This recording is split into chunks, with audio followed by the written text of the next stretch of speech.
Hey guys, RedBeast 13 here to bring you our very first Digimon Abridged behind the scenes. If you're familiar with any of the other behind the scenes I've done, then you'll know I had to do a lot of effects for the Ranma 1/2 Abridged movie. That shit was a piece of cake compared to this episode! Strap in as I bring you a tour of the video editing for Digimon Abridged, episode 2. Alright, first off, in this episode the amount of rotoscoping and masking was insane. Usually I mask all the lip flaps, but I also had to mask characters into new scenes entirely. Like here with Agumon. I needed him to talk here, but there were no lip flaps available. So, I masked out Tai and Mimi, grabbed a new shot of Agumon, swapped out and keyframed the sky to simulate them moving on the raft. If you look closely, you can see that I did this effect pretty frequently. Like here with this conversation between Matt and TK, again here with Sora, here with Gomamon, this exchange with Joe and Mimi, here at the end with Tai, and this group shot. A lot of these poses of the characters came from different episodes. Hell, the shot of TK came from episode 26. To help sell the effect, I applied a light outline and dropped the opacity a bit, to mimic the outline the animators would usually draw on the characters. I would go on to do more masking in the Shellmon fight, interrupting the Digimon attacks and just one-shotting Gomamon. A lot of you really seem to like this bit, and I'm really glad with how it turned out, given that there was really no plan for how it would look. I knew going in that I want his eyes to go dull with a tint. But I'm RedBeast. That's too simple. We must go deeper. What I ended up doing is I created a layer of fractal noise and animated to give it a more inky, glossed over look. It was then suggested by Pyro that I add in some static noise, and that really brought the effect together. Remember that, all you editors out there? Listen to your team! Don't assume you always know what's best! You never know until you test it! Next is an effect that I'm sure I'm going to have to do a lot more in the future. Fixing the animation. There were a few cases of continuity errors in this episode that I needed to clean up. One being that Tai's goddamn glove disappeared twice throughout this one shot. I fixed this by creating a solid color layer and masking it over the animation error. If you look directly at it, you can tell that it looks weird, but it's on screen for such a short time that you really don't notice that. I would then have to fix a weird animation error in the Greymon fight, where a few frames got put in the wrong order. Easy enough to fix. Lastly, well, I'm not sure if this is an animation error or the budget showing its ugly face. But when the group gets hit by Shellmon's blast, they don't actually fly back. They just snap to the cliffside. This sudden cut was driving me crazy! I went in, duplicated everyone individually, keyframed them flying back, and then turned on the motion blur to make the animation blend with the two shots. This next one is like the eye replacement I've done in the past, but on a much larger level. I was asked to swap out Joe's face twice in this episode. And I'm surprised I was actually able to do it. I'd be more impressed with myself, but that only means I now have no excuse for why I can't do this effect in the future. This was actually a pretty simple matter of masking out the new face, finding good seams where I could blend them, Joe being his glasses, and adjusting the scale and positioning to make it fit. Once I had it looking good, I went in, motion tracked the original footage, and parented the new face to the tracking data. Now, this episode had two big effects that I really want to touch on. The first is this entire scene of the kids and the Digimon walking in the forest. I'm really happy with the dialogue that Storm and Coffin came up with for each of these characters. I loved every second of it. Sadly, I failed to notice this section of animation I was planning on using involving Izzy and Tentamon only lasted 5 seconds, and I needed to fit at least 13. There was no way in hell that slowing down the footage was even an option, so I had to do things the hard way.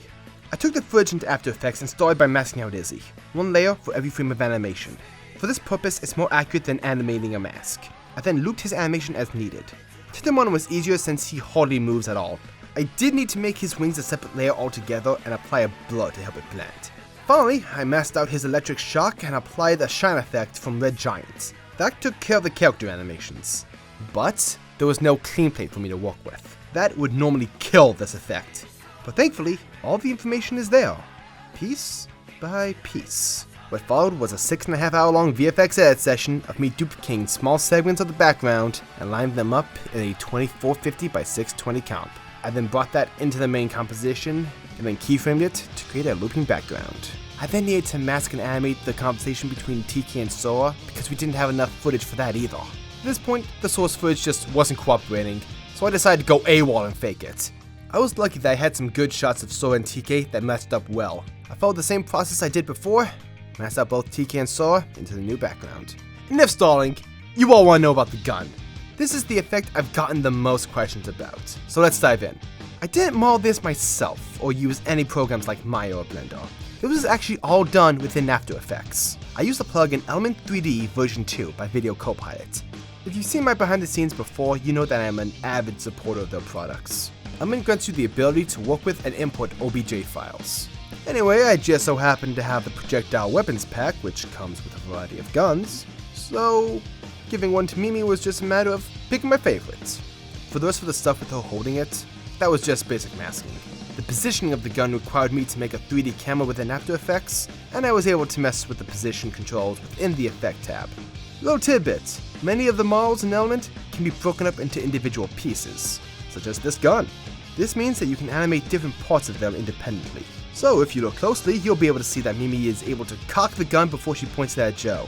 However, there is still one more piece of the puzzle here, and that's the gun falling. I could have used keyframes to animate the gun falling in from off screen and it clattering to the ground. The problem is, the ground is uneven, so the clattering needed to reflect that. This kind of thing is nearly impossible to do by hand, and it was insane for me to really try and get it right. So why bother doing it by hand when I can just run a physics simulation? Newton is an After Effects script that is perfect for simulating collisions. It has many uses, but how it works here is you create 3 shape layers and make each one of them the following: static object, kinematic object, and dynamic object. Static objects don't move. Kinematic objects apply force, and dynamic objects can be affected by that force. So what I did is I made a shape layer that reflected where I wanted the gun to land, and made that the static object. I then made a random shape layer and keyframed it going up to down at a decent speed. This animation will be our kinematic object, and will determine the force that is applied to our dynamic object. I then auto-traced the gun layer and made that into the dynamic object. The gun outline is now being affected by the kinematic object and is coming to rest at the static object. I then parented the gun model to that position data, so now the gun model moves the same as our simulation. This method is great for getting objects to move in 2D space, but the model is 3D and needs to move as such. So I went into Element and keyframed the 3D rotation of the model at different axes. This gave it a more realistic movement as it rotated in the air.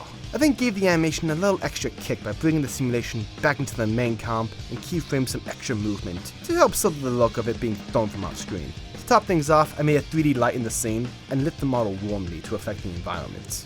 That was the real key here. Anyone can drop a 3D model into a scene, but if you don't light it properly, it looks really out of place. As in place as a 3D model can look in a 2D scene. And that's all, folks. Episode 2 of Digimon was a lot of fun for me to edit, but as you can see, it came with its fair share of challenges. Editing for me is that mix of personal enjoyment and problem solving, and I get the feeling there's going to be plenty of problems for me to solve in the future. If you have any questions, you can hit me up on Twitter.